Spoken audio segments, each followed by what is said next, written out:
I came home from work exhausted and turned on the light. I screamed in horror. What the hell? The room was in disarray. Bags of snacks were scattered everywhere.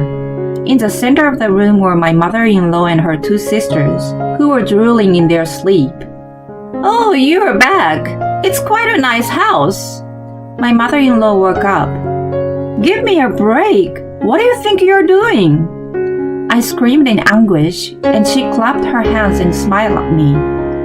We're going to live here from now on. You're going to work hard for us. Then we'll let you stay here. She proclaimed with a breath that reeked of alcohol. Her sisters were smirking with a glass of wine in their hands. It's a little cramped, but we'll manage. It comes with a maid, you know. That's true. By the way, can you make us some snacks? The three of them gulped wine while they crapped up so hard that the entire neighborhood could hear them. I was absolutely stunned when I heard a nonchalant voice coming from the front. Suppressing my anger, I walked toward the door. My husband, who also reeked of alcohol, was taking off his jacket. He had told me he was going to a company function, but it made me angrier in the crazy situation. Honey, your mom is making a terrible joke that she and her sisters are going to live here. Do something. Oh yeah, I think I got a text about that from her. She said they were having a party tonight. Are they still drinking? I was taken aback by his indifferent attitude. Are you serious? What are we going to do about their living expenses and stuff? She said she would pay us rent. You just need to put in a little more effort on housework. Anyway, I'm a little hungry, so can you make me something quickly? He walked into the bedroom to change. I went back to the living room and saw the three of them once again sprawled out on the floor. They had such a dumb sleeping faces. I saw a wine bottle lying on the floor. I couldn't contain my anger and pick it up. I met my husband Peter through work. At the time, I was working in the sales for a food company. He was one of my clients, and we often saw each other. Since we both liked to drink, we hit it off right away. The year after we met, we started going out. We went around places that served good drinks and sometimes made cocktails at home together. Although he was a little insensitive at times, I liked his cheerful and optimistic personality. 2 years later, we got married and bought a house near his mom, Betty. It was spacious for the price, bright, and in a safe neighborhood. We decided on it almost immediately, partly because he was close to his mom. That was the beginning of the mistake. I'm hungry, Dana. Hurry up with the food. Huh? Are you going to stay for dinner again? Watch your tongue. You're so sarcastic. Come on, start cooking. Soon after we moved into our new house, Betty began visiting us almost every day without notice. Because I had changed my work when I got married, I did have more time on my hands than before.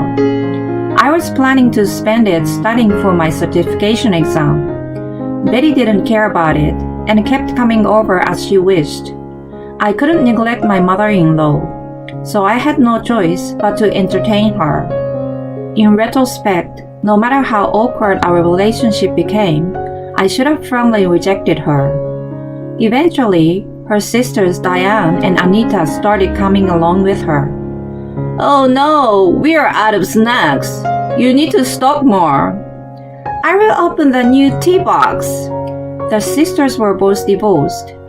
If they behaved like that all the time, no wonder their husbands ran away.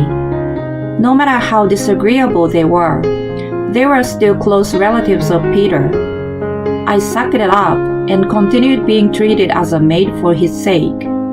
When the stress was getting to the point where I couldn't even manage my daily life, the three sisters went away on a short trip. I thought it was now or never and talked to Peter about them, but he didn't take me seriously at all. My dad just passed away, so she's lonely. Don't be so uptight. But our expenses are going up. If we keep going like this, we'll have to cut into our savings. You're not good at managing it then. I've gotten a raise and have been putting in more money. His raise was less than 100. I was too exhausted to argue with him. 3 years had passed. I wondered how long I had to live in hell. I had no idea that I still hadn't seen the core of it. One day, my personal belongings began to disappear. I noticed some accessories, cosmetics, and other small things were missing. I knew that only Betty and her sisters would do such a thing, and started using a lockable drawer. I kept track of everything I didn't want to be taken. Oh my god, why is the lock broken? The things I put inside were gone too. It was absolutely unacceptable behavior, and I questioned them. Of course, all 3 of them pretended to know nothing about it. Oh no, it must be a thief. That's scary. I knew it was dangerous to leave the house empty. Why don't we come over more often, Betty? Indeed. They spoke among themselves while watching TV and devouring snacks. The snacks and drinks spread out on the table were all prepared by me. I bit my lip and clenched my trembling fist in frustration. One day, when I came home from work, I could hear them laughing so loud, even from the street. I walked into the house, suddenly feeling fatigue in my neck and shoulders. There were boxes piled high in the hallway. What the hell? I walked toward the voices suspiciously and was met with an unbelievable sight. More boxes were placed throughout the living room. Looking inside one of them, they appeared to belong to the 3 sisters. They were drinking wine in the middle of the mess. Noticing my presence, Betty spoke to me in a good mood. We decided to live here. You're going to work hard for us. Then we'll let you stay in this house. She declared the unthinkable with a breath that reeked of alcohol. Diane and Anita were smirking with wine glasses in their hands. It's a little cramped, but we'll manage. It comes with a maid, you know. Can you make us some snacks? They laughed so loudly that the neighbors might have complained, and then they gulped the wine. I was absolutely stunned when I heard a nonchalant voice coming from the front door. Suppressing my anger, I walked toward it. Peter, who also reeked of alcohol, was taking off his jacket. He had told me he was going to a company function, but it made me angrier in the crazy situation. Honey, your mom is making a terrible joke that she and her sisters are going to live here. Do something. Oh yeah, I think I got a text about that from her. She said they were having a party tonight. Are they still drinking? I was taken aback by his indifferent attitude. Are you serious? What are we going to do about their living expenses and stuff? She said she would pay us rent. You just need to put in a little more effort on housework. Anyway, I'm a little hungry, so can you make me something quickly? He walked into the bedroom to change. I went back to the living room in despair and saw the 3 of them once again sprawled out on the floor. As I looked at their dumb, sleeping faces, I felt my blood boiling up. To hell with them. I scurried to call my lawyer friend. I had been talking to her about my situation for a while, so she agreed to come and meet me right away. I left the house with a folder of documents that I had hidden in a secret place. My friend was to meet me at the diner near my house. I ordered pasta and ate it with a feeling of rage. When I finished eating, I received a text from someone. I decided to ask her to come over to my house. Soon after, my friend arrived, and we headed to my house together. When we arrived, Peter and the 3 sisters were all huddled in the middle of the living room for some reason. I asked my friend to wait at the door. I looked down at Peter and the others. You hit Peter, didn't you? What are you talking about? Don't play dumb. This is a proof. Betty helped Peter to get up. His nostrils were stuffed with tissues, and he had a bump on his forehead. He glared at me with a look of sheer pain on his face. Betty pointed a finger at me and shouted, "You did this to him! You better pay him compensation!" Damn right! I'm against violence. I sighed and slammed the divorce papers from the folder. Then I opened the cupboard and took out the surveillance camera I had hidden. They all looked at me with puzzled expressions. The truth is on here, so let's all take a look. Since the camera was linked to my phone, I showed it to everyone. I pressed the play button, and the room appeared as it did sometime earlier. We could see Peter coming into the living room in a good mood after changing his clothes. He was walking through the room and seems to be talking to the three sisters, who were already wasted and asleep. The next moment, he tripped on a bottle of wine and fell face down. The sound waked them up from their sleep, and they scurried around him. You know who caused this, don't you? This means nothing. You should have cleaned up the mess properly. Even though it was your mess? It's your job to clean up. It's so shady to plant a camera anyway. She was adamant to make it my fault in any way. I didn't expect logic from her, but I also didn't think she was so obstinate.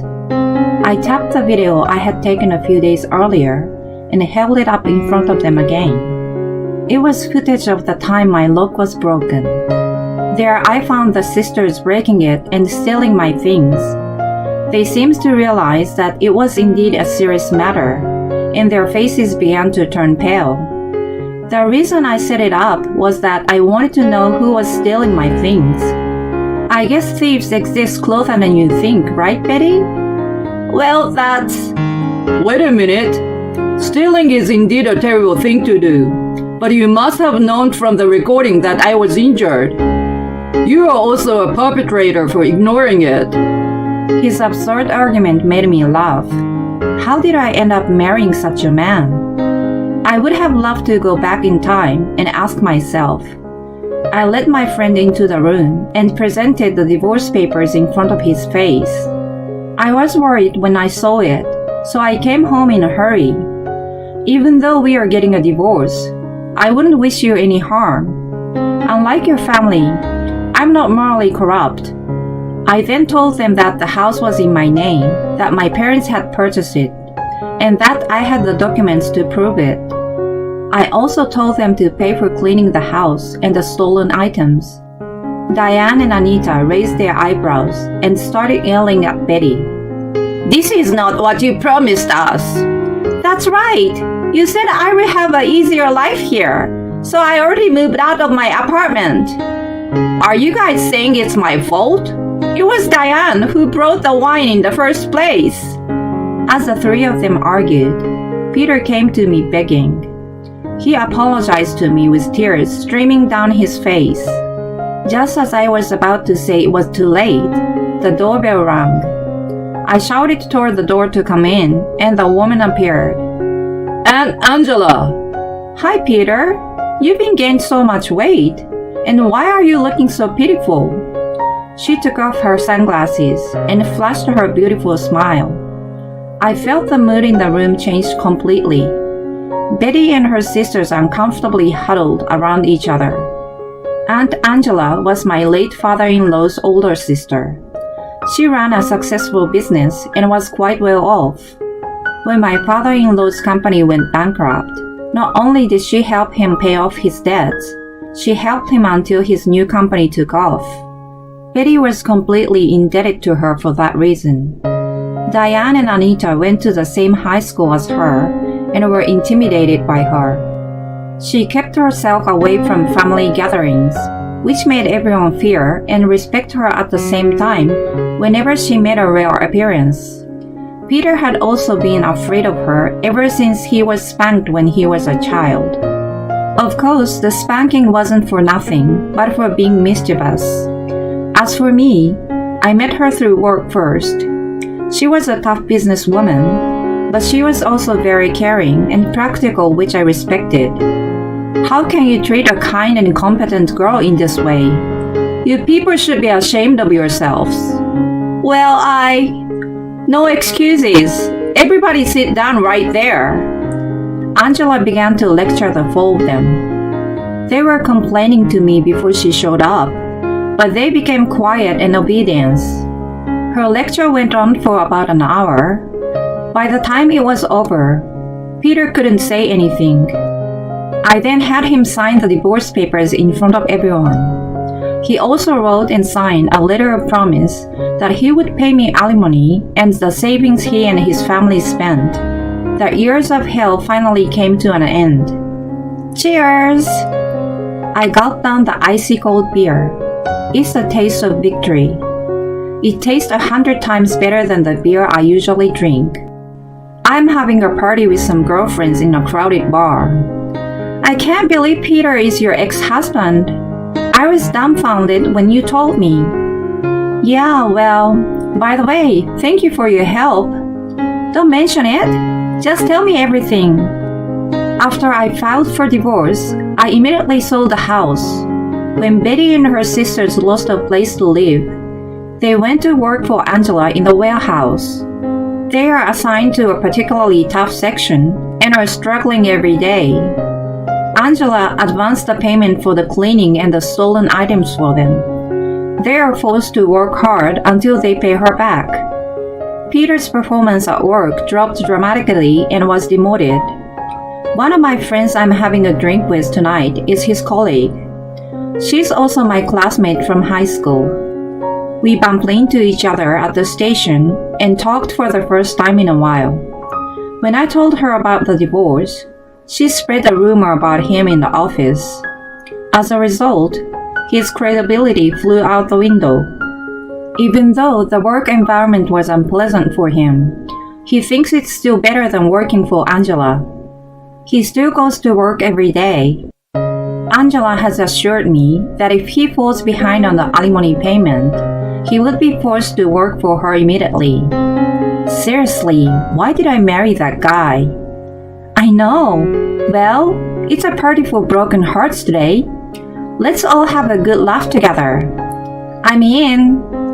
Our laughter is mixed into the hustle and bustle of the bar and disappeared into the night.